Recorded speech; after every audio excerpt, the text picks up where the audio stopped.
A paz do Senhor para todos os irmãos. É com muita alegria que estamos aqui para apresentar mais uma aula para vocês. E a nossa aula desse mês agora, dessa matéria que vamos estar estudando, ela se chama Escatologia, tá?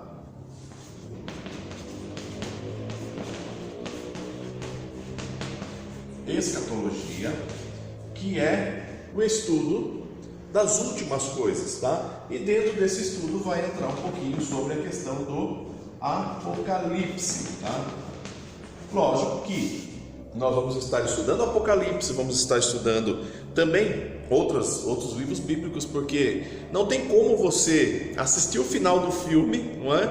E saber tudo o que aconteceu. Então é necessário para a gente entender Apocalipse, entender os outros livros do Antigo Testamento que nós vamos estar mencionando, citando versos bíblicos para a gente poder compreender, tá? Lembrando também que esta aula ela está gravada, porque nós tivemos problemas na internet na última aula, então ela vai ficar gravada e vocês poderão estar assistindo. A partir do horário da aula vocês já vão estar liberados para poder assistir.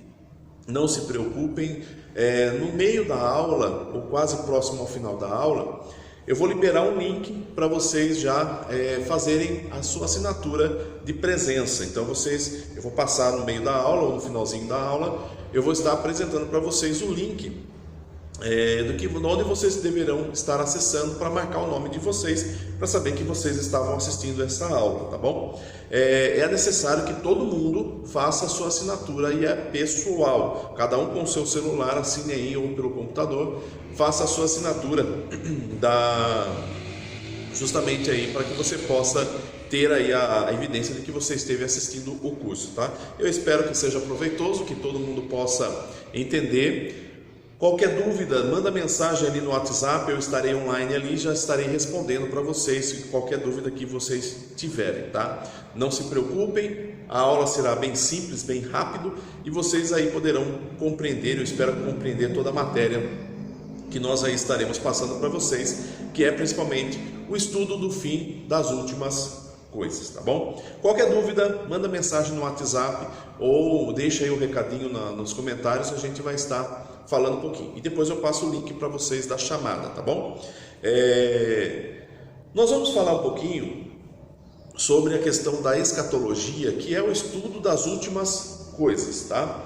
Nós estamos vivendo momentos em que o estudo das últimas coisas parece que se torna mais fundamental, porque os fatos que estão ocorrendo no mundo, justamente esta praga, essa doença que está invadindo o mundo todo, não só o nosso país, e as pessoas começam a fazer especulações. Será que é o fim do mundo? Será que Jesus está voltando? Será que é o arrebatamento? Não é? Esses dias até eu comentava com a minha esposa, porque eu falava o seguinte: parece que essa doença veio e parou o mundo, né? Essa doença ela parou o mundo. E até eu comentei com ela, parece que agora, talvez, todas as coisas parece que estavam caminhando justamente para que o inimigo pudesse, o anticristo pudesse governar, porque todo mundo hoje está preso a um chip, preso a uma situação em que fica difícil sair do local e tudo mais. Então a nossa vida hoje está dentro da internet, então qualquer um pode acessar, né? O anticristo então já tem a tecnologia a seu favor. Então eu falei, já parece que tudo parece estar indicando que o anticristo vai governar. Quando veio essa doença, parou tudo, a economia caiu, não é? E quando a gente percebe que o mundo vai passar pela grande tribulação e haverá um período de paz, e parece que agora não, parece que está tendo essa tribulação, está tendo essas dificuldades, então parece um negócio meio complicado. Agora, aí eu falei, então acho que agora Deus mandou essa praga, cessou, porque quer que aguarde mais um pouco ainda para que mais almas se convertam, não é? Para depois o anticristo poder reinar. Só que agora eu vi um comentário de um especialista lá da ONU dizendo o seguinte, que é necessário que surja agora um governo mundial, porque fica mais fácil para segurar essa pandemia. Aí eu olhei e falei, meu Deus, então quer dizer que essa doença ainda parece que está sendo mais um forte aí para poder surgir o anticristo. Então as coisas parecem está sendo preparada já para o surgimento do anticristo. Mas como diz o apóstolo João, né, ele já está no nosso meio, ele já está desde a época de Cristo, né, ele já está fazendo com que todo o mundo já comece a trabalhar de forma que ele possa surgir. Mas nós temos que tomar um pouco de cuidado, porque nós não podemos ficar esperando estas especulações, esperando essas notícias que começam a surgir. Eu falo que hoje na internet, a YouTube e outros sites que começam a surgir, de pessoas que começam a aproveitar essas especulações, criando um sensacionalismo radical, às vezes até, porque estão ouvindo aí situações dizendo, olha, está acontecendo isso, acontecendo esses fatos, o anticristo vai reinar, já dizendo até que o João Paulo II vai ressuscitar o Papa Francisco é o anticristo, outros dizendo que o anticristo vai ser o presidente da França. Começa a surgir especulações de tudo quanto é lado, apontando que Cristo vai voltar, apontando que isso é o fim do mundo. Você recebe, quem sabe vocês já ouviram também, receberam mensagem pelo WhatsApp de pessoas dizendo que subiu no monte, Jesus falou com ela, outros que estavam sonhando e Deus revelou para ela que haverá 3 dias de trevas no mundo e que todo mundo deve ficar em casa, todo mundo deve passar óleo nas portas, porque o inimigo vai passar, vai tomar as pessoas que estiverem fora, vão ficar endemoniadas. Gente, são coisas absurdas, tá? Sabe? Aproveitam essa tensão que nós estamos vivendo desta doença e começam a jogar essas coisas assim, de forma para causar um sensacionalismo e deixar que ele como se fosse um profeta. E o pior, muita gente acredita nisso e acaba caindo nessa lábia, acaba caindo nesses falsos profetas. Como nós falamos na aula do Espírito Santo, estamos forrados de profetas falsos, e quando surge uma profecia, como diz o apóstolo Paulo lá em Coríntios, é necessário que se julgue. As pessoas estão ouvindo e acreditando, não, é necessário que se julgue o que está acontecendo, se realmente é real ou se não é. Então é uma necessidade hoje de nós voltarmos para a palavra de Deus, porque de falso profeta tem muito por aí. Um exemplo clássico, eu falo assim, quando a gente fala, o anticristo vai surgir agora, será que é fulano, será que é ciclano? Não importa. Por exemplo, lá no passado, quando a gente fala em 1944, 45, na Segunda Guerra Mundial, muita gente poderia dizer, olha, o anticristo é o Hitler, porque ele está matando judeu, está matando um monte de gente, né? E se achando maioral, querendo tomar conta do mundo. Então poderia ser, e todo mundo começava aquela especulação. Foi. Anteriores ainda, quase 100 anos atrás, em torno de 1844, surge um pastor presbiteriano, e ele dizendo o seguinte, que ele fez um cálculo, né, na Bíblia, e que Jesus voltaria em 1844, em março de 1844. E ele conseguiu um monte de adeptos, não é? Pessoas que passaram a acreditar no que ele estava dizendo, porque ele fez o cálculo, ele sabia já exatamente o dia que Jesus viria. 1844, todo mundo sobe no monte, esperando que Jesus vai voltar. Bem, chega lá o dia marcado, meio-dia, Jesus não veio. 6 horas da tarde, Jesus não veio, todo mundo vai embora, todo mundo se dispersa, e cadê Jesus?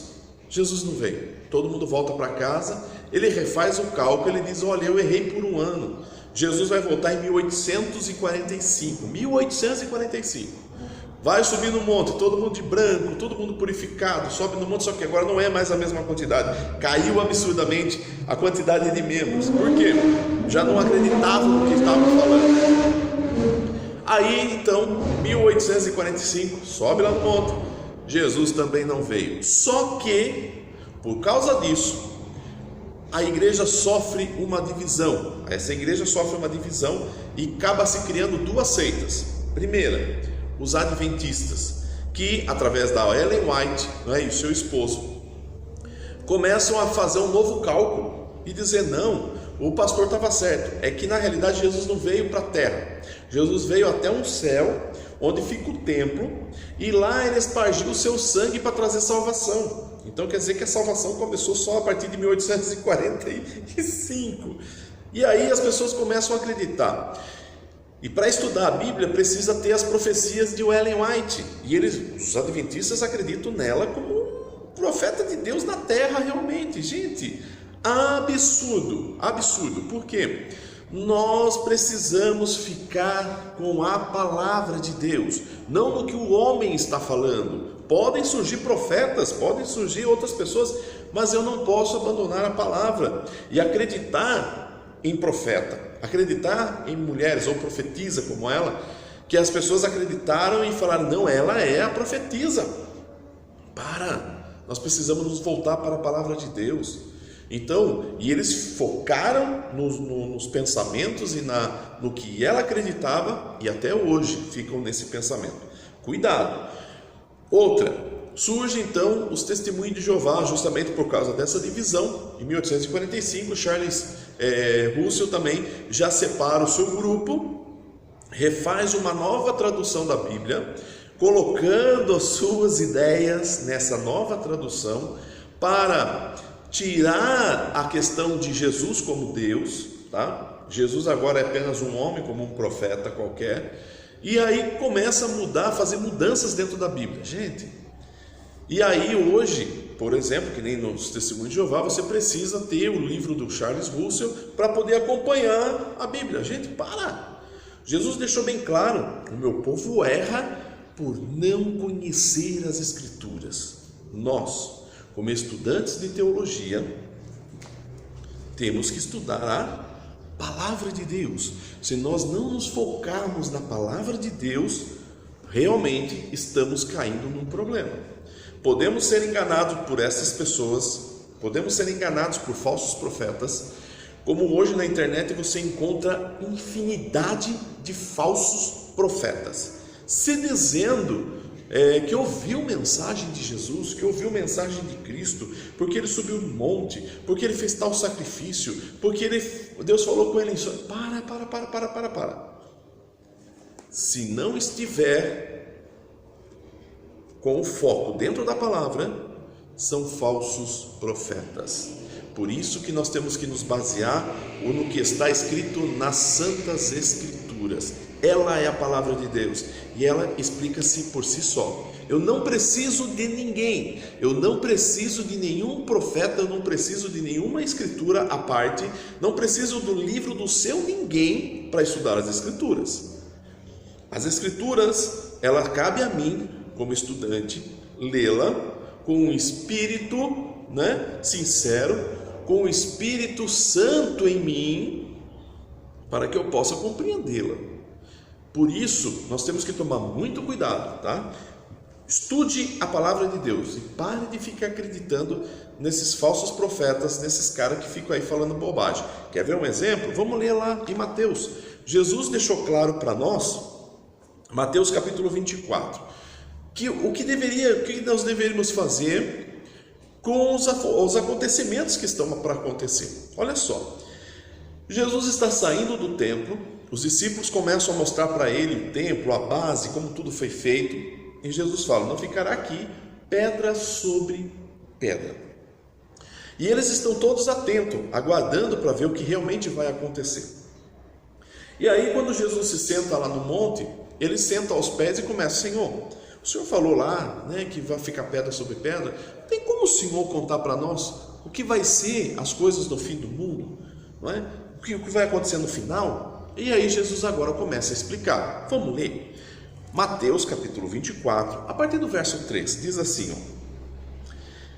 E estando assentado no Monte das Oliveiras, chegaram-se a ele os seus discípulos, e em particular dizendo, Dize-nos, quando serão essas coisas? E que sinal haverá da tua vinda e do fim do mundo? E Jesus respondendo disse, Acautelai-vos, que ninguém vos engane. Por isso eu estou falando para vocês, cuidado, para que ninguém engane vocês.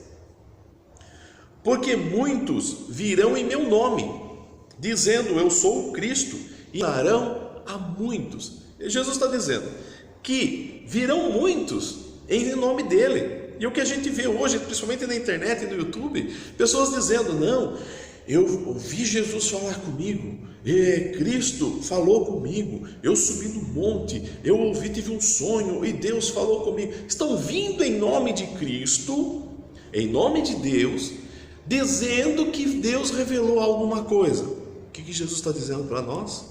Acautelai-vos. Como também já surgiram e surge ainda mais pessoas dizendo Cristo, como já existe alguns aí dizendo que é o próprio Cristo reencarnado, não é? Aqui no Brasil nós temos um também, que é o Henrique Cristo lá, que só Deus na causa. Se diz também que é o Cristo. Jesus deixou bem claro para nós. Verso de número 6.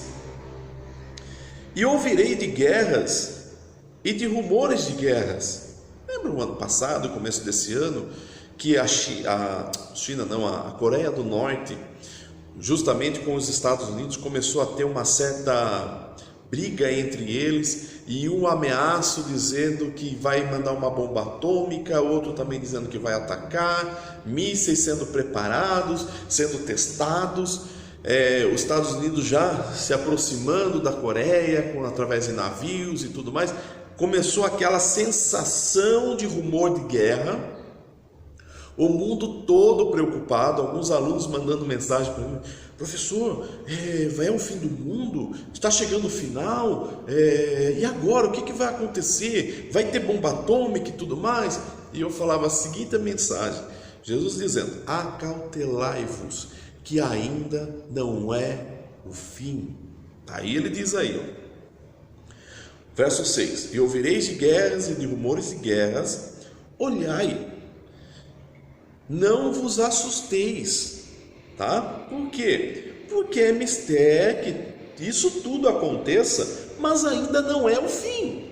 Olha só, vai acontecer esses rumores. Verso de número 7. Porquanto se levantará nação contra nação, reino contra reino, e haverá fomes. São milhões de pessoas que morrem de fome. Preocupação agora do governo, preocupação dos governos mundiais e também de outros países, dizendo aí que haverá fome após essa peste. Então, é apenas rumores. Diz aí, haverá fomes. Que mais? Pestes. Essa doença que está no nosso país, que está no mundo todo, matando muita gente, é uma peste. E terremotos que houve, e como vulcões que estão entrando em erupção agora, em vários lugares. Mas, olha o que Jesus diz, todas essas coisas são o princípio das dores. Ou seja, isso é princípio. Jesus está dizendo para nós, não se preocupe, você vai ouvir rumores, vai vir peste, vai vir fome, vai vir todas estas situações, mas fique no teu lugar, acautelai-vos, cuidado com os falsos profetas, que estarão vindo em meu nome, mas que vão trazer mensagem, cuidado, porque isso apenas é o princípio das dores. Então o que Jesus está dizendo para nós, devemos nos acautelarmos. Então não entre em pânico, meu irmão, minha irmã, não entre em desespero pelo que notícias que vocês estão ouvindo. Sabe que às vezes é melhor? Desligue, né? Nem ouçam o meu comentário. Eu já falo que quando eu ouço alguém dizer, porque eu tive uma revelação, já era. A maior revelação é o que está aqui, na palavra de Deus. Cuidado, não fique aí ouvindo conversas externas. Vá para a palavra de Deus. Quando você está lendo, estudando a palavra de Deus, isso não te abala, sabe? Fique esperto, fique atento, que isso tudo são princípios ainda do que realmente ainda vai acontecer. Então, o que eu estou querendo dizer é que, a partir de agora, nós vamos fazer um estudo dentro da escatologia e entender, desde o início até o fim, tudo o que vai acontecer. sem fazer especulação, dizendo, vai ser fulano, vai ser ciclano. Como eu já vi muitas vezes, se você for numa livraria evangélica, você vai encontrar alguns livros até que aparecem de pessoas dizendo que o anticristo seria fulano, que seria ciclano, que haveria rumores de tal coisa, situações, profetizando coisas que haviam de vir e tudo mais. São coisas que livros que já passaram e que às vezes nem sequer estão em exposição mais, porque o que foi profetizado ali não aconteceu. E hoje ainda tem muitos escrevendo, muita gente falando e profetizando, e também não vai acontecer. Por quê? Tudo vai depender do tempo e da hora e do instante. Quem cuida de tudo isso é Deus. Jesus mesmo disse, ninguém sabe o dia e nem a hora, nem o Filho do Homem. Nem Jesus sabia qual seria o dia, quando ele estava aqui na terra, tá? Por quê? Porque aqui ele estava como homem, ele não estava como Deus, e como homem, ele não sabia os projetos ou os planos divinos, não é? Por quê? Porque a mente dele estava pequena, ele estava aqui como homem. Lógico, depois, como agora ele está glorificado como Deus, ele sabe todas as coisas e sabe também o dia da sua vinda. Não cabe a nós a especular e dizer que Jesus vai vir hoje ou virá amanhã. Jesus pode vir para mim hoje, como pode vir para você também hoje, não é? Posso morrer hoje. O importante é que a nossa vida espiritual esteja preparada para agora. Agora, o que dia que ele virá, não sabemos, tá? Então, por isso que nós temos que estar atento a tudo isso. Por isso que quando a gente fala na questão de estudar o Apocalipse, estudar a escatologia, muitas pessoas hoje rejeitam isso, né? Muitas igrejas não querem fazer isso para não criar extremismo ou fanatismo por situações assim semelhantes. Mas é o que a gente vê hoje, né? Muitas religiões, muitas igrejas, um fanatismo muito pesado, né? Fanatismo até com políticos, né? Defendendo o seu ponto de vista e usando até a Bíblia e usando às vezes versos bíblicos para defender um político. Gente, isso é fanatismo, e nós temos que nos preocupar em servir a Cristo, não ao homem. Devemos sim respeitar as autoridades colocadas, mas estamos servindo a Cristo, tá? Por isso nós temos que tomar muito cuidado. Nos dias atuais, parece que cada dia mais surgem mais situações e a gente só pode dizer, Senhor, venha, estamos prontos para subir contigo, porque realmente a situação está ficando caótica neste planeta. Mas a gente sabe que tudo isso ainda é o princípio de dores, tá? Mas vamos ler um verso que está lá em Mateus 25. Mateus 25 e o verso de número 10. Depois você lê completinho aí, tá? Que fala das 10 virgens, que você já deve ter ouvido muitas mensagens, muitas pregações, mas eu vou ler a partir do verso 10. Diz assim: E tendo elas ido comprá-lo, chegou o esposo, e as que estavam preparadas entraram com ele para as bodas e fechou-se a porta. Depois chegaram também outras virgens, dizendo: Senhor, Senhor, abre-nos a porta. E ele respondendo disse: Em verdade vos digo que vos não conheço. Vigiai, pois, porque não sabeis que dia nem a hora nem em que o Filho do Homem há de vir. Então, ou seja, nós temos que estar preparado. E aí ele coloca um exemplo que algumas estavam preparadas com o seu azeite e outras não. Aí quando houve essa situação em que algumas ficaram sem azeite e começaram a pedir da outra, falaram: não podemos entregar, porque o que temos pode faltar para nós também. Vá até os compradores. Então, enquanto umas foram comprar, o noivo chegou. Eram 10 virgens, 5 entraram, 5 ficaram. Jesus deu um exemplo também dizendo o seguinte: estarão 2 no campo, um será levado, o outro vai ficar. Estarão 2 moendo, um será levado e o outro vai ficar. Estarão 2 dormindo, um será levado e o outro ficar. Peraí, vamos fazer a conta correta.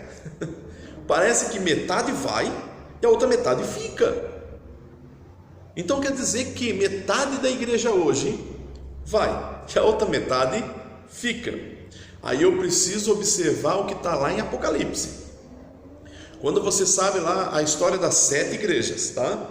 As 2 últimas igrejas, que é a Filadélfia e a Laodiceia, são 2 igrejas que estarão vivendo a mesma época. Só que uma se consagrando a Deus e fazendo o que é certo, mas também tem falhas, mas também tem a Laodiceia convivendo junto, que está buscando mais as coisas materiais do que as coisas espirituais. Quando Jesus vier arrebatar a sua igreja, Filadélfia vai, Laodiceia fica. Metade da igreja vai, metade da igreja fica. Pensamento agora, hein? Pensamento.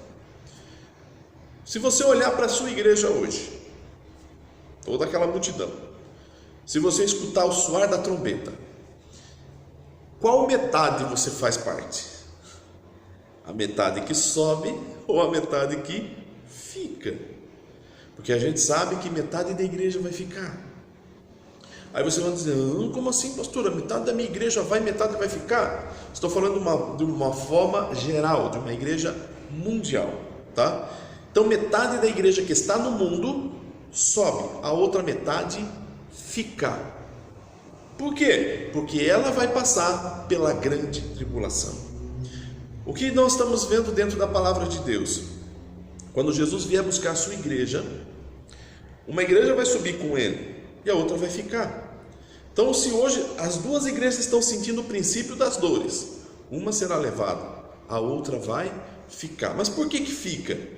Porque falhou, porque não fez aquilo que era necessário para estar preparado. E uma coisa que eu digo para vocês: esteja preparado, esteja pronto para subir no arrebatamento. E nós vamos falar já sobre a questão do arrebatamento, tá? Dentro dos slides aí que eu passei para vocês, eu fiz um plano justamente sobre a questão, até marquei como pensamento, tá? Que é a questão dos 12 céus, tá? Pode ser 12 céus? Pode ser até mais, não importa. O importante é que a gente entenda pelo menos o plano espiritual dentro desse céu, para que a gente possa compreender, tá? Porque o apóstolo Paulo, ele diz que foi até o 3º céu. Só que 3º céu, quando ele diz que foi até o 3º céu, não quer dizer que só existem 3 céus, como já vi muitos pregadores dizendo, não, esse aqui é o 1º céu, depois tem o 2º céu, que é o espaço, e depois o 3º céu, que é o paraíso. Não, a Bíblia não fala isso. A Bíblia fala que Paulo foi até o 3º céu. Quantos céus existem? Nós não sabemos. Eu enumerei 12, tá? Por quê? Para ficar mais fácil para a gente compreender. A gente sabe que Deus, ele está na sua plenitude, ele é tudo e todas as coisas são dele. Então nós precisamos entender como é realmente cada céu, para a gente poder entender como vai ser o arrebatamento, como que vai ser a ressurreição, como vai ser a grande tribulação, como serão as bodas do Cordeiro, tá? Então vamos entender por partes, para a gente tomar um pouco de cuidado. Eu vou falar para vocês o seguinte, eu sei que muita gente quer já chegar na tribulação, quer entender como vai ser o entregue do galardão e tudo mais, mas vamos por partes, tá? Por quê? Porque não adianta a gente querer entrar em desespero, querer explicar tudo de uma vez e a gente acabar se perdendo no meio do caminho. O importante é a gente saber, pouquinho de pouquinho em pouquinho, até a gente compreender todos os fatos que falam sobre a volta realmente de Cristo e o fim de todas as coisas, tá bom? Então vamos devagar. Então vamos lá. Primeiro, eu coloco aí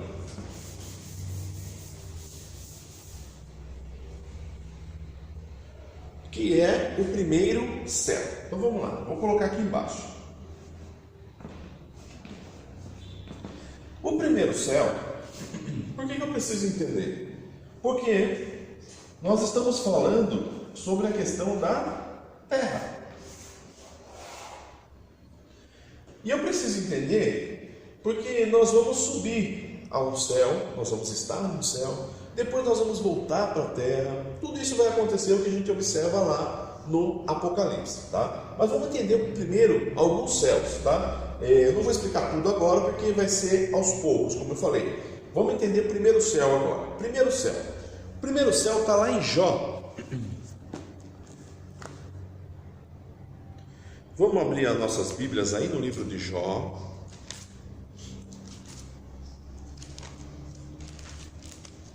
Jó, capítulo 1, e o verso de número 6, tá? Peguem aí.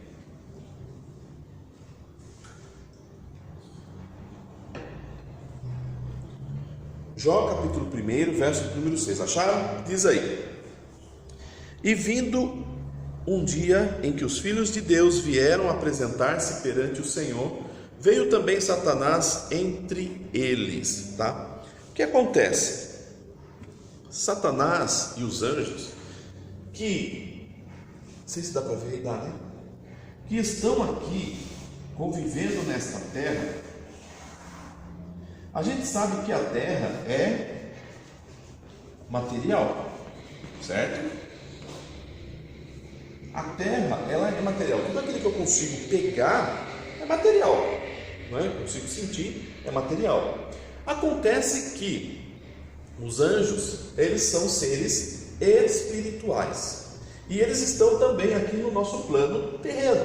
Acontece que esse plano terreno é material. Você não vê anjo como um homem andando por aí, não é? Eles estão dentro dessa esfera que a gente chama de esfera espiritual, que nós vamos denominar de primeiro céu. Por quê? O céu, ele representa espiritual, mundo espiritual. Então o primeiro céu seria este mundo espiritual dentro do planeta Terra, tá?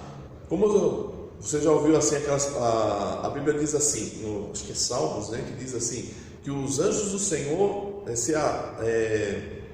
os anjos do Senhor cercam os seus servos, né? Estão ao redor dos seus servos. Por quê? Porque eles estão dentro do mundo espiritual, estão nos cercando, nos guardando. Eu não vejo com meus olhos materiais, só vejo através dos meus olhos espirituais.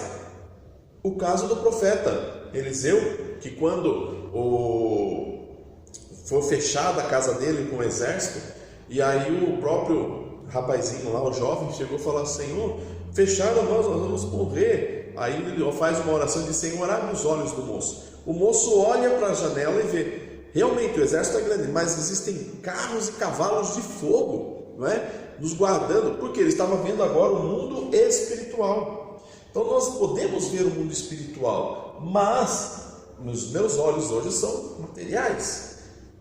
Deus pode abrir para que eu possa ver. Então esse mundo espiritual que hoje está no mundo junto com o mundo material, que os anjos estão à nossa volta, que estão aí juntamente conosco, e também os demônios, e também Lúcifer, não é? Que também é um anjo caído, eles estão dentro desse primeiro céu, que é a primeira esfera espiritual que existe na Terra, no mundo material, ok? Então ele está aí. Acontece que a Bíblia fala depois, eu vou colocar assim, desta forma, que seria o segundo céu. Esse primeiro céu, vocês viram aí em Jó, que os anjos e até Lúcifer vai se apresentar a Deus. É como se Deus, uma parte de Deus, descesse aqui para passar para os anjos o que eles devem fazer, ou os anjos devem falar para nós. Podem ver que até Lúcifer chega para falar de Jó, não é? Então, hoje ainda há esse trabalho dos anjos e também do próprio Lúcifer de se apresentar e falar mal dos outros que está acontecendo, das situações que estão ocorrendo, tá bom? Então tudo isso a gente tem que já observar desta forma, de que maneira o primeiro céu ele funciona. Então tem o mundo material e tem o mundo espiritual. Agora nós vamos falar do segundo céu. Esse segundo céu eu vou tratá-lo da seguinte forma: ele está dividido em dois, tá? Que também é um mundo espiritual, mas só que é um mundo espiritual principalmente para aqueles que acabam morrendo. Por exemplo, no caso, por exemplo, de Abraão, Isaac, Jacó, que morreram antes de Jesus salvar o mundo, não é? Antes de Jesus vir, lembra que nós comentamos? Eles estavam no que a gente chama de seio de Abraão, que seria um céu temporário, era o seio de Abraão, que no caso representa aqui para nós o segundo céu, tá? E embaixo havia o Hades. Aqueles que não creram, aqueles que morreram, por exemplo, lá na arca de Noé, que morreram afogados, foram para o Hades. Enquanto que aqui no seio de Abraão estavam aqueles que morreram acreditando e esperando a salvação, que é o que a gente encontra lá em Lucas 16, do verso 22 a 23, que é justamente o exemplo que Jesus dá do Lázaro e do homem rico. Os dois morreram. Um foi para o Hades e o outro foi para o seio de Abraão. Um é atormentado e o outro já é consolado. Por quê? Porque eles morreram crendo no Senhor, mas Jesus ainda não veio. Esse cara aqui morreu e foi condenado, porque ele já não creu, né? Morreu e veio para o Hades. E como diz a palavra aí, havia, parece que um abismo entre um lado e o outro, eles conseguiam se enxergar. Esse é o que a gente chama de segundo céu, tá bom? Bem, aí agora nós vamos para o terceiro céu, que é o que o apóstolo Paulo fala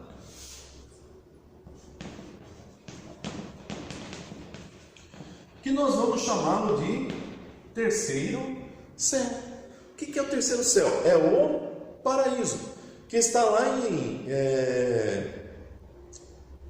Efésios capítulo 4, verso de número 8. Vamos ler?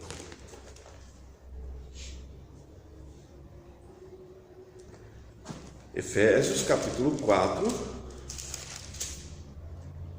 e o verso de número 8, que diz assim, ó: pelo que diz, subindo ao alto, levou cativo o cativeiro e deu dons aos homens, tá? Outra passagem, 2 Coríntios, capítulo 12, 2 Coríntios, capítulo 12, e o verso de número 2. Conheço um homem em Cristo que há 14 anos, se no corpo não sei, se fora do corpo não sei, Deus sabe, foi arrebatado até o terceiro céu. E sei que tal homem, se no corpo, se fora do corpo, não sei, Deus o sabe, foi arrebatado ao paraíso, tá?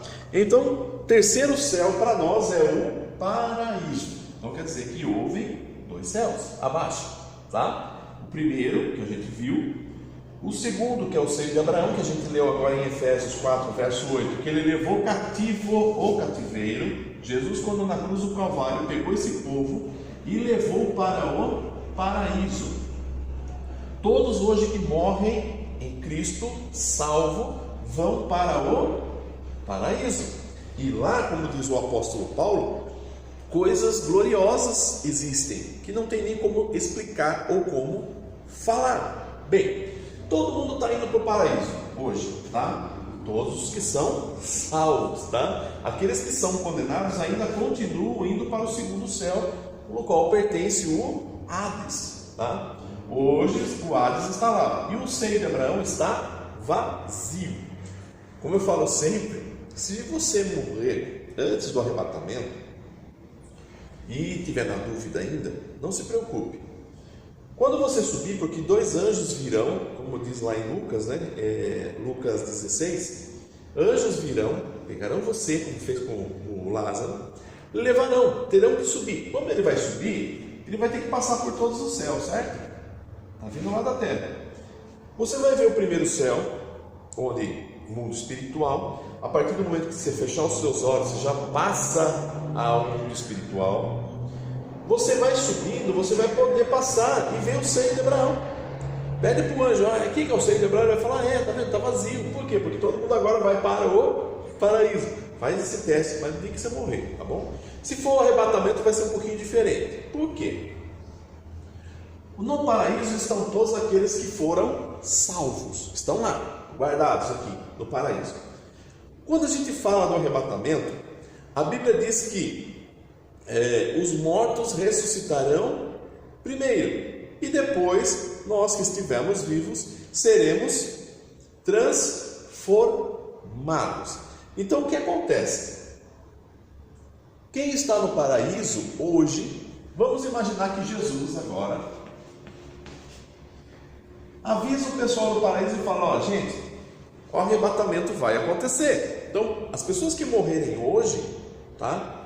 Que ainda não aconteceu, que já morreram antes do arrebatamento, não se preocupe, vão fazer parte do arrebatamento também. Por quê? Os mortos ressuscitarão primeiro. Então vamos lá. Vamos ler lá em Tessalonicenses.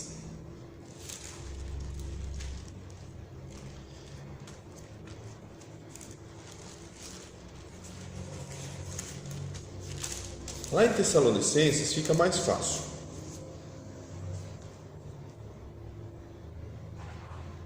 Diz assim, ó, Tessalonicenses, 1 Tessalonicenses, capítulo 4, verso de número 13, tá? Marca aí, 1 Tessalonicenses, capítulo 4, verso de número 13. Olha o que o apóstolo Paulo diz: não quero, porém, irmãos, que sejais ignorantes acerca dos que já dormem, para que não vos entristeçais como os demais, que não têm esperança. Então ele está dizendo: olha, não se preocupe, não quero que vocês sejam ignorantes, preocupados com aqueles que já morreram, tá?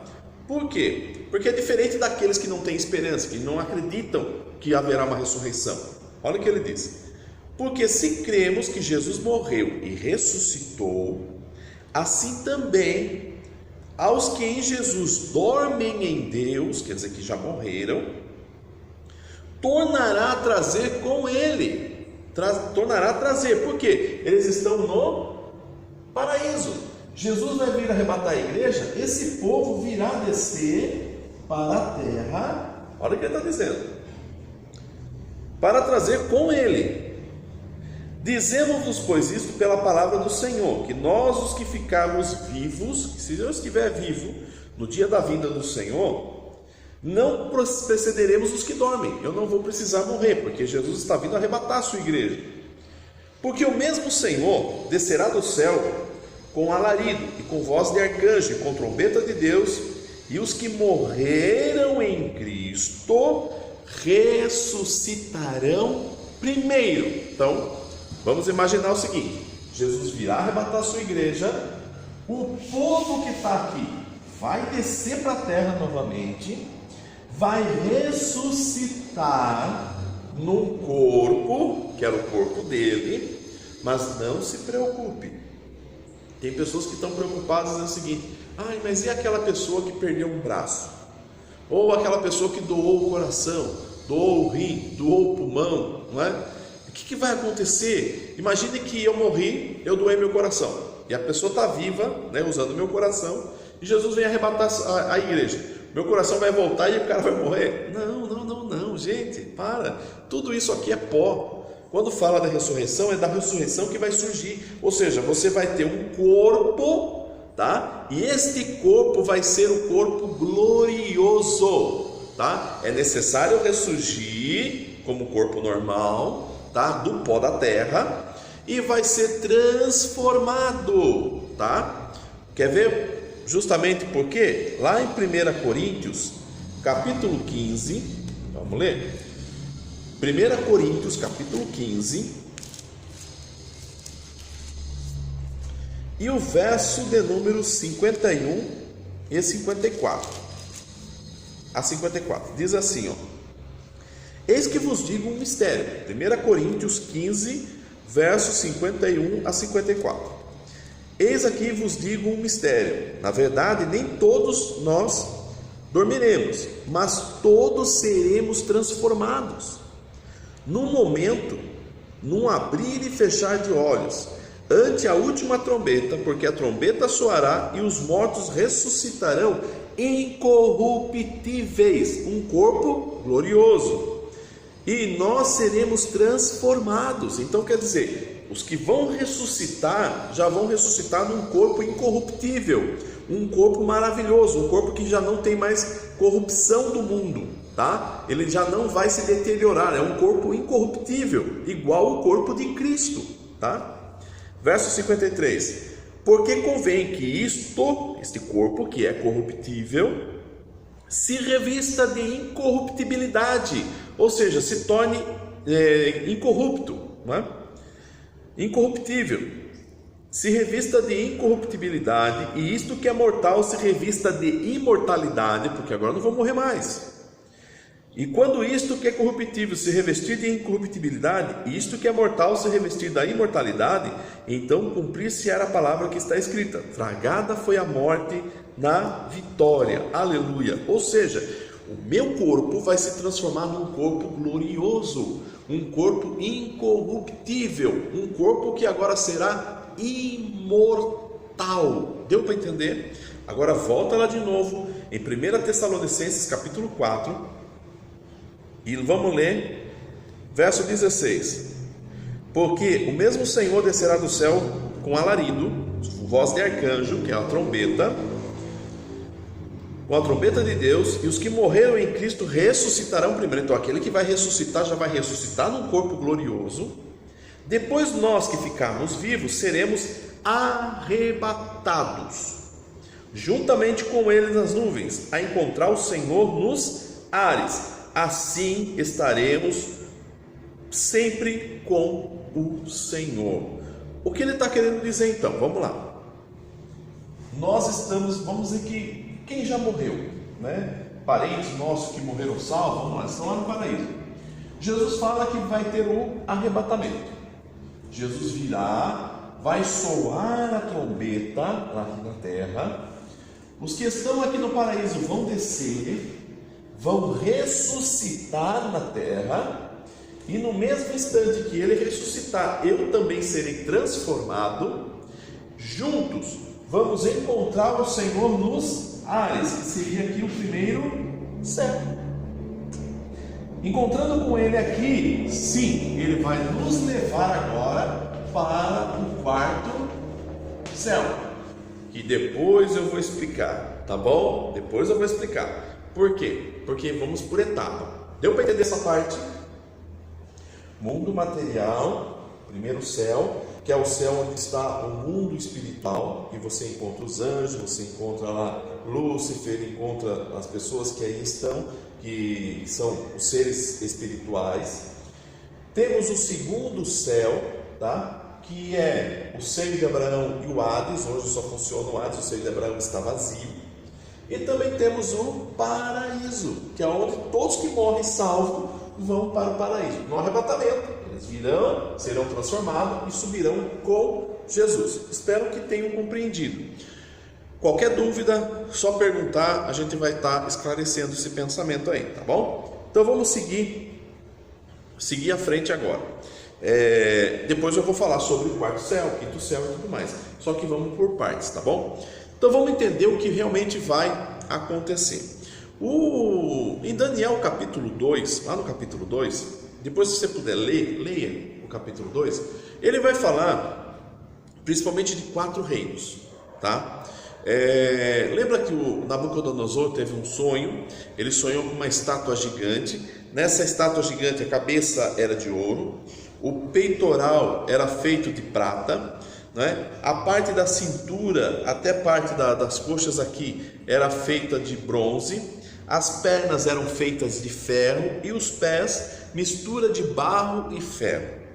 Quando ele viu isso, e até quando desce da montanha a pedra gigantesca que derruba e destrói a estátua, e ele ficou encucado com aquilo, ele não lembrava o sonho. Daí pede para Daniel, interfere no meio do caminho, porque ele quer matar todos os sábios do local, que não conseguem trazer a tradução para ele. Daniel interfere, ora a Deus, e Deus fala com Daniel. E o que Daniel explica para Nabucodonosor é uma realidade do que vai acontecer, tá?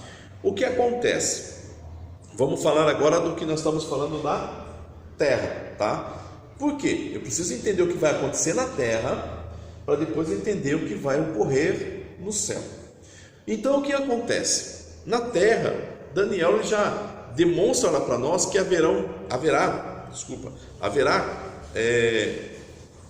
terão, vamos dizer assim, 4 reinos basicamente, que vão ser dominantes no mundo, tá?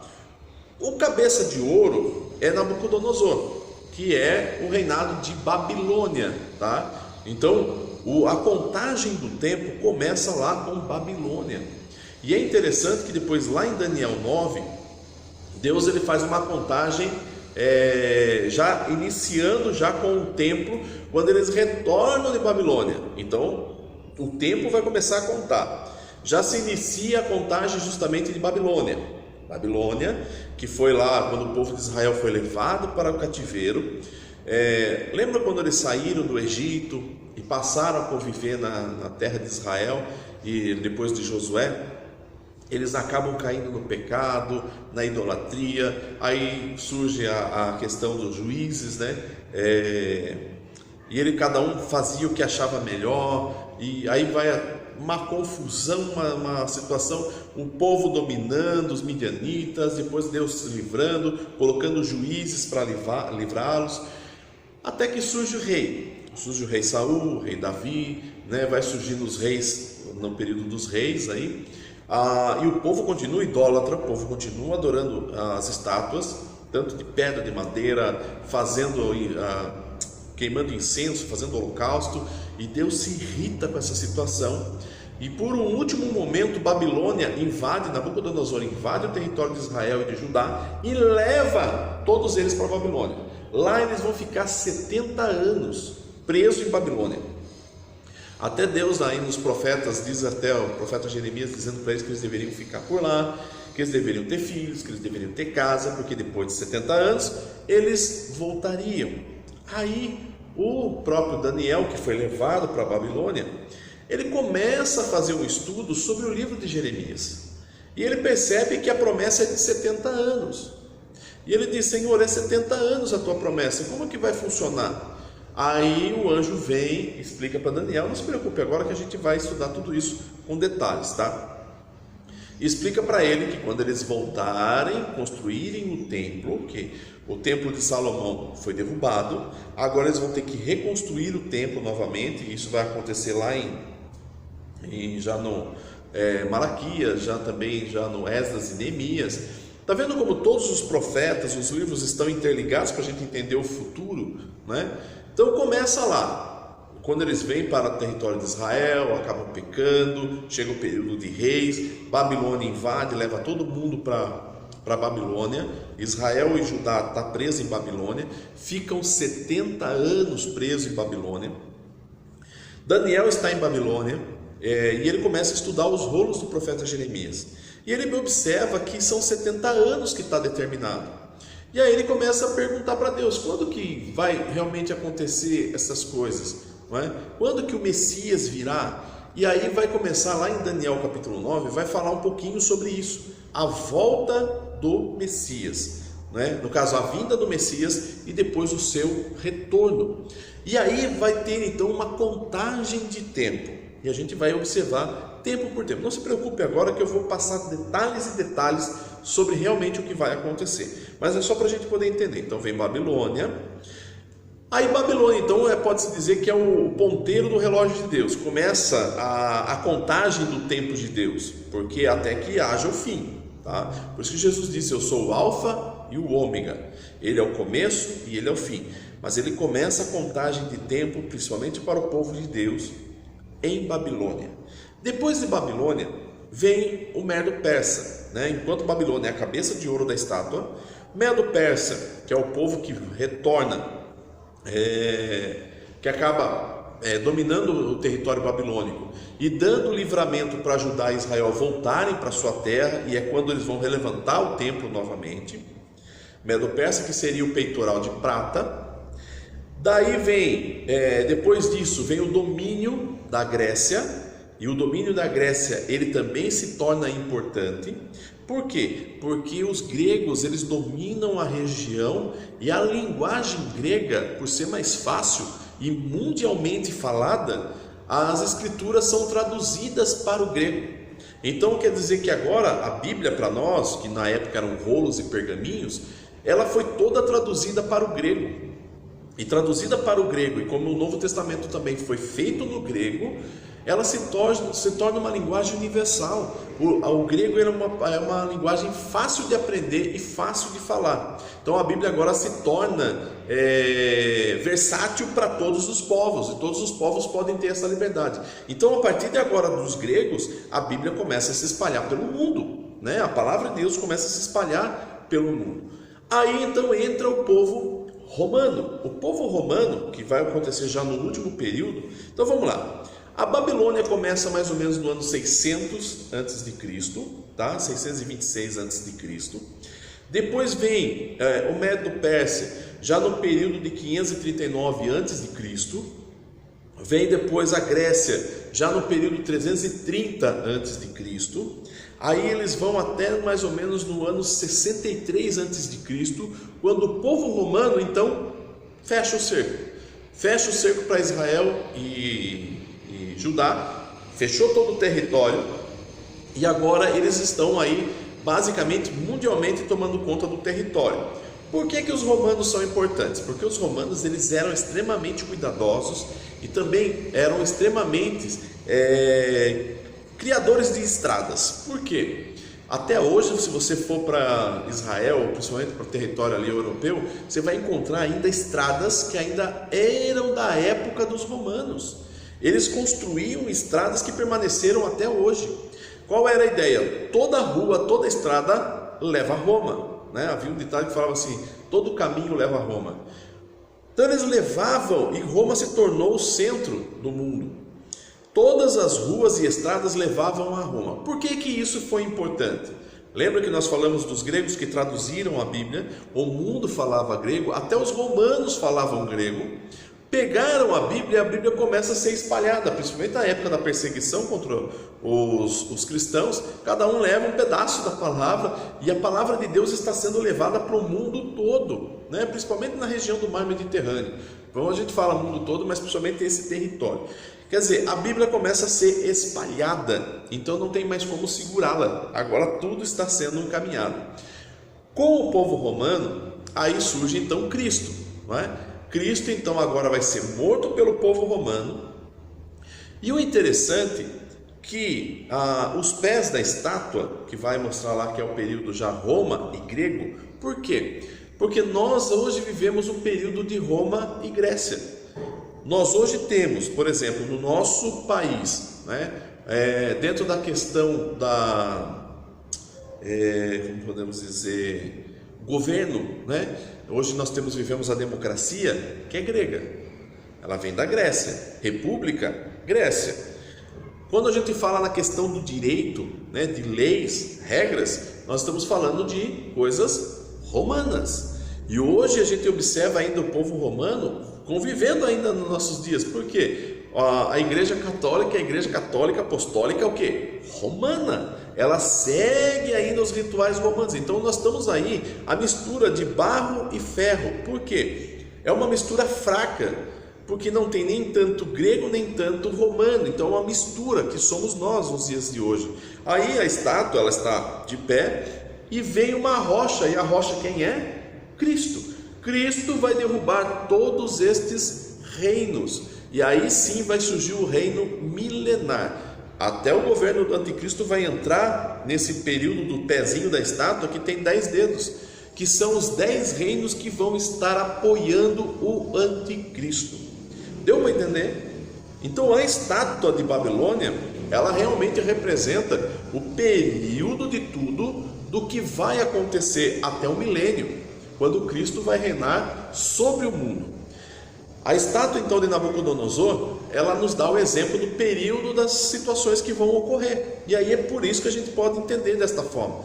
Os dias que nós estamos vivendo, nós já estamos vivendo já no pé da estátua, já quase próximo dos dedinhos da estátua. Por quê? Logo, logo o anticristo vai reinar, os 10 reinos vão apoiá-lo, não é? Que são os 10 dedinhos da estátua, e quando tudo acontecer, a rocha vai descer e vai acabar com tudo, tá? Aí vai começar o reinado de Cristo, que é o que a gente chama de período milenar, tá bom?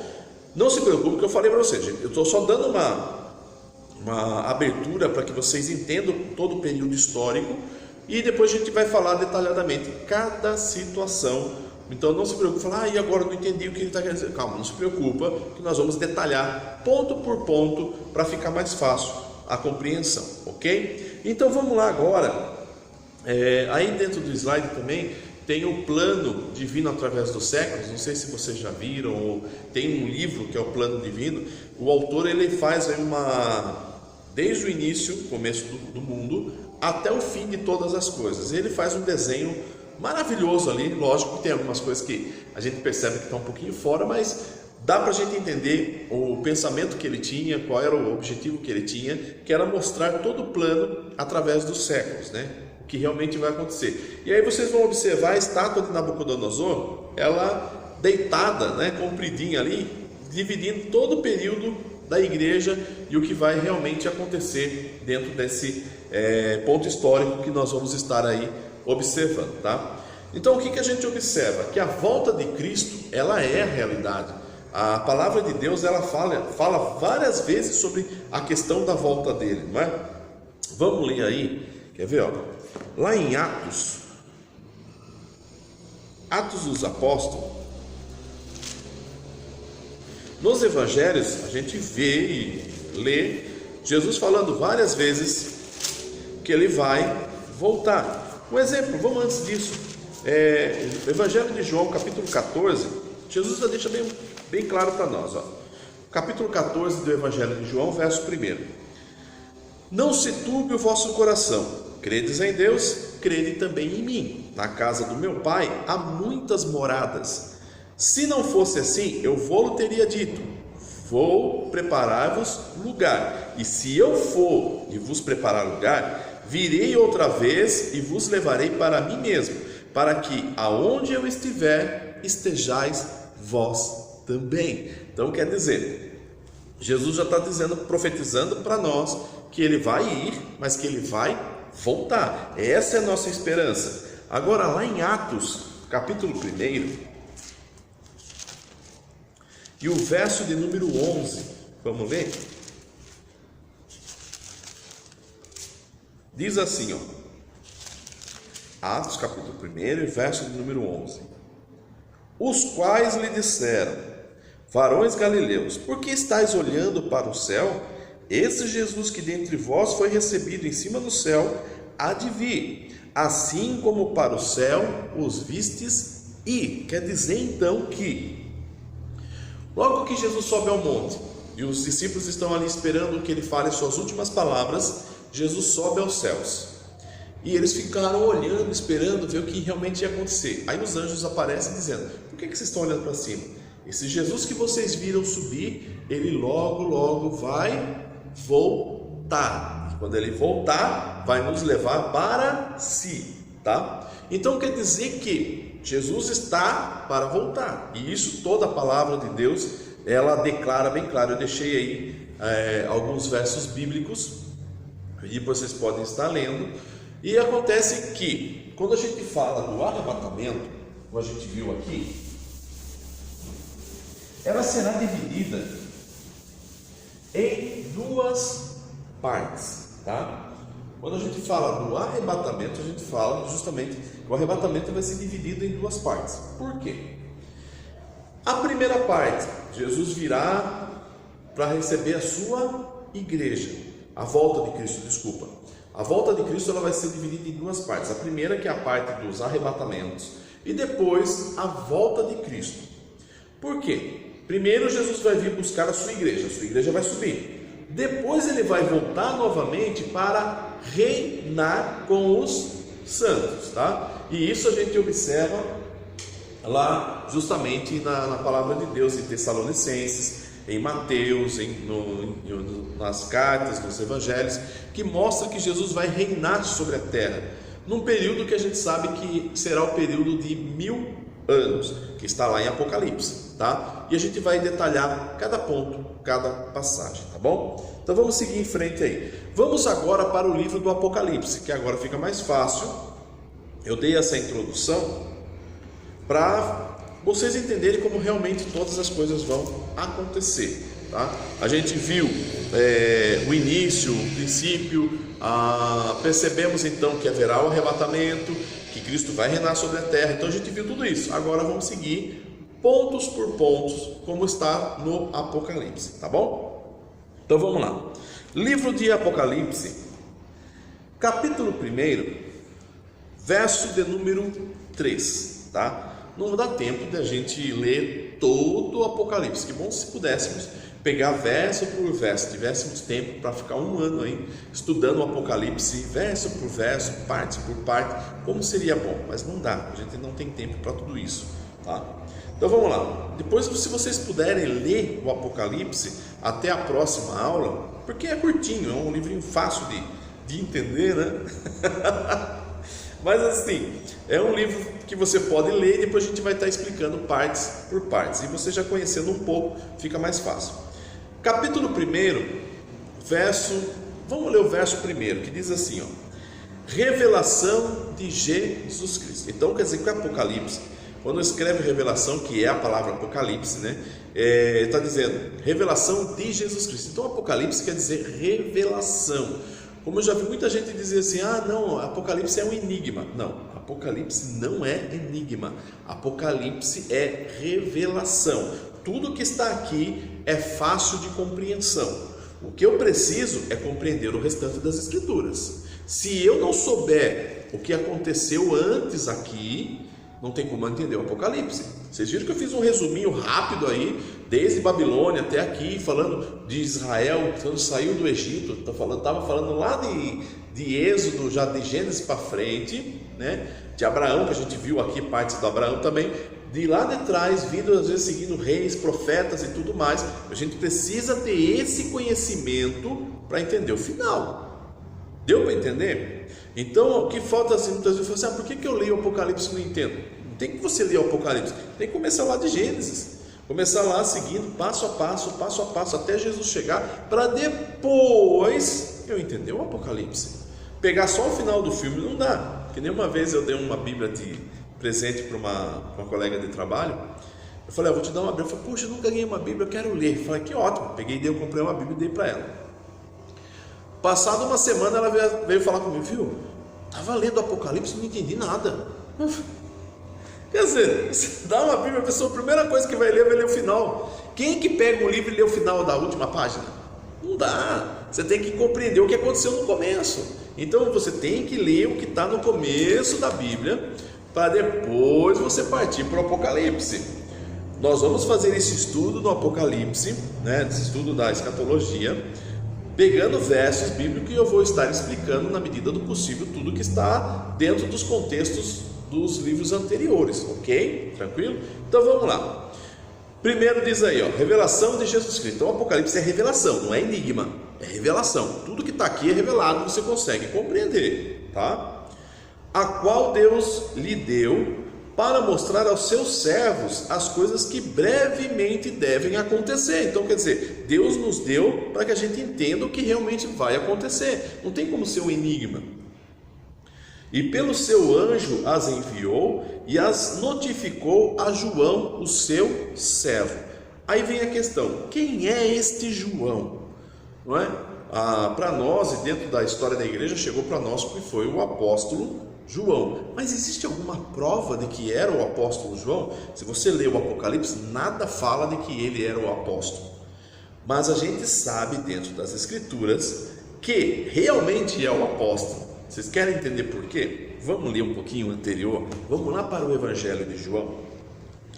Vocês vão entender por que eu vou falar que é o apóstolo João.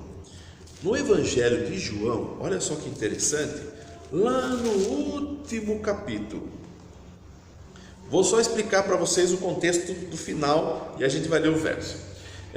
Jesus aparece na praia, está Jesus, 7 discípulos estavam lá pescando, né? Saíram pescar com Pedro e não pegaram nada, até que Jesus aparece na praia, pede para eles jogarem a rede do lado direito. Eles então vão lá, pescam um peixe, em torno de 153 peixes. Pedro então e João, que estão lá, está no barco, percebem que é Jesus que está na praia. Eles então vão até a praia. Quando chegam lá, Jesus já está com o peixe e o pão pronto, né? Por que Jesus já está com o peixe e o pão pronto? Porque eles estavam sem ter o que fazer, porque Jesus tinha desaparecido e parece que o negócio acabou. E aí Pedro fala, eu vou pescar, quer dizer, eu vou voltar a fazer o que eu fazia, porque não sei o que vai acontecer daqui para frente. E os outros discípulos vão atrás dele.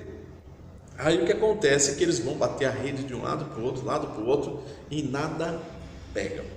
Aí o apóstolo, aí o próprio Jesus chama eles, pergunta se eles têm peixe, eles falam que não tem, fala, então lança a rede do lado direito. Quando lança, pega o peixe, ele fala, daí João fala, é o Senhor. Aí Pedro se toca também e fala, poxa, é o Senhor. Ele pula na água, vai levar o barco até lá próximo. Quando chega, Jesus já está com peixe e pão. De onde ele pegou? Sabe o que isso representa para nós? Uma palavra para você. Para você não se preocupar com o dia de amanhã. Jesus pode não ter falado com você, Jesus pode não ter aparecido para você, mas tenha fé e tenha certeza que Ele está cuidando de você. Não vai faltar pão, não vai faltar peixe. O mundo todo hoje está preocupado sobre o que vai acontecer amanhã, o que vai acontecer neste mundo, a economia, o que vai acontecer. Irmãos, nós que servimos a Cristo, não precisamos nos preocupar. Por quê? Porque Cristo cuida de nós. Pão e peixe não vai faltar na tua casa, em nome de Jesus. Amém? Aí o que acontece? Então Pedro e o apóstolo João e os outros discípulos se aproximam, vão falar com Jesus. Jesus então agora tem um particular com Pedro, porque como ele negou 3 vezes Jesus vai para ele sobre a questão do amor. Acontece então, já no finalzinho aí, verso de número 19, diz assim, e disse isso significando com que morte havia ele de glorificar a Deus, e dito isso disse, segue-me. Jesus chama Pedro e fala, Pedro, vamos embora, segue-me agora. E Pedro voltando-se, viu que seguia aquele discípulo a quem Jesus amava. Lembra de João?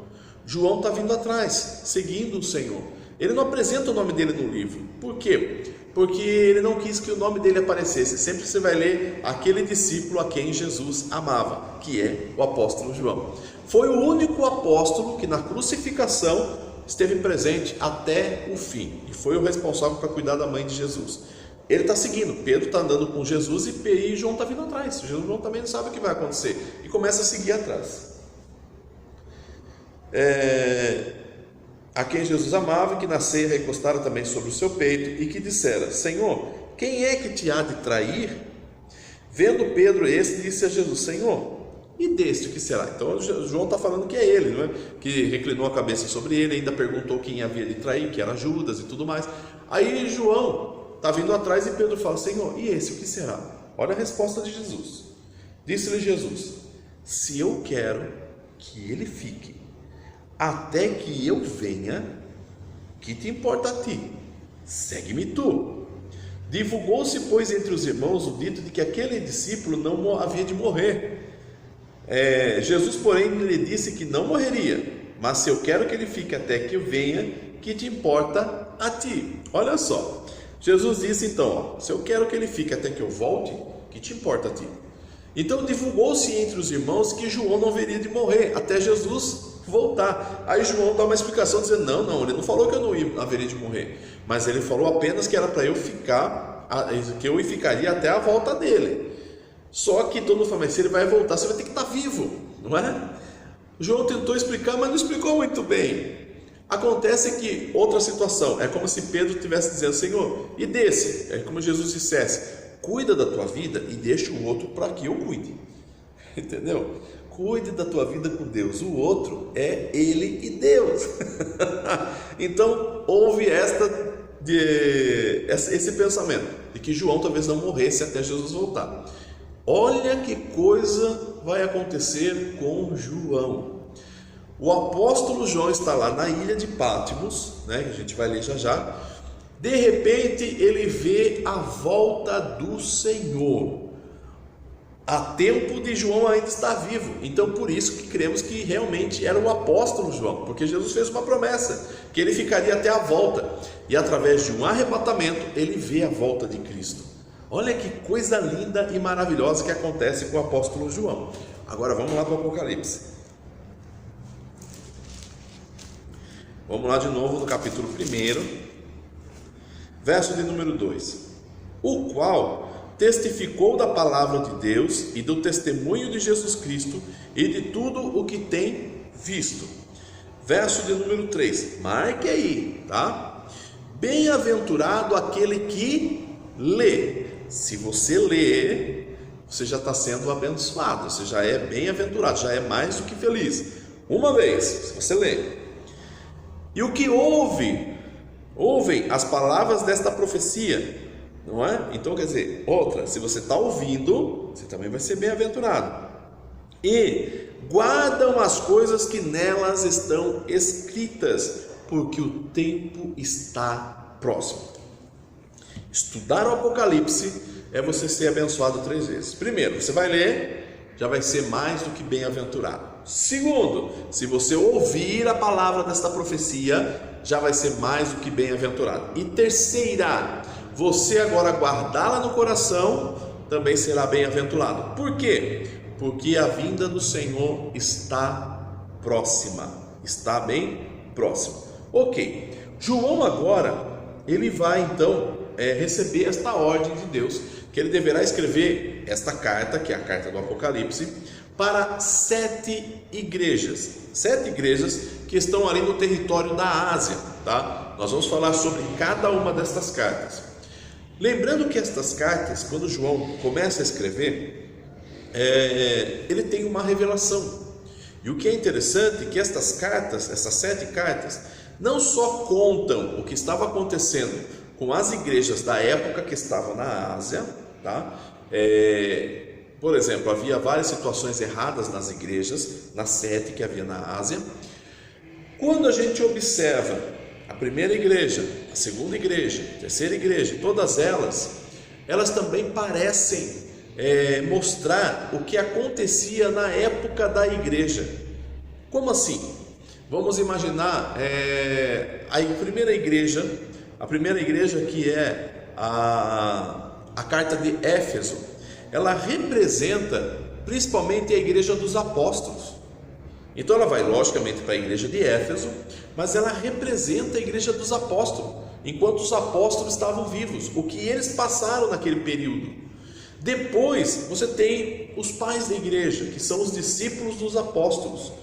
Parece que a segunda carta aí, que é a carta de Esmina, representa esse período dos discípulos dos apóstolos, que são os pais da igreja, principalmente eles que começam a separar os pergaminhos para montar o Novo Testamento junto com o Antigo Testamento. Então esses são períodos da igreja. Então quer dizer que quando João escreveu as 7 cartas para as 7 igrejas da época, ele não só estava escrevendo para aquelas igrejas, mas também para cada igreja dentro do período histórico, até nos dias de hoje. Um exemplo que eu falei para vocês já, a igreja de Filadélfia. A igreja de Filadélfia é a igreja dos dias atuais, como também a igreja de Laodiceia é a igreja dos dias atuais. Uma é a que vai subir e a outra é a que vai ficar. E aí nós vamos estudar isso, cada igreja em cada período histórico também. Como eu falei, vai ser bem detalhado, vai ser bem explicadinho para que você possa compreender, ok? Então aprenda, estudar o Apocalipse você já vai ser abençoado 3 vezes, lendo, ouvindo e guardando. Então guarde esta mensagem para você. E até a próxima aula, se Deus assim permitir, estaremos aqui disponibilizando para vocês para poder aprender. Lembrando que peço agora para vocês que vão lá no meu site, tá? www.marcelomena, tudo junto.com, tá? Lá você vai encontrar uma aba escrito Teologia. Clica nessa abinha Teologia e lá vai estar já a chamada, ok? marcelomena.com, clica lá, vai aparecer Teologia e a chamada. Marca lá e aí você já marca o seu nome e aí você já fica com a presença. Já leu, assistiu esse vídeo, já faz a chamada lá, já marca o seu nome, tá? marcelomena.com. Entrou no Google, procurou Marcelo Mena, é a primeira página que aparece lá. Entra, vai aparecer o linkzinho, vai aparecer Teologia lá nas abinhas, tá? Entrou na Teologia, já aparece a chamada para você marcar o seu nome. Marca lá e aí você já estará participando desta aula, ok? Que Deus os abençoe, que Deus os guarde. Vamos continuar orando, pedindo a Deus que passe essa peste, porque a gente sabe que são princípios de dores, mas estamos firmes com Cristo, esperando o arrebatamento. Amém? Que Deus os abençoe e até a próxima aula.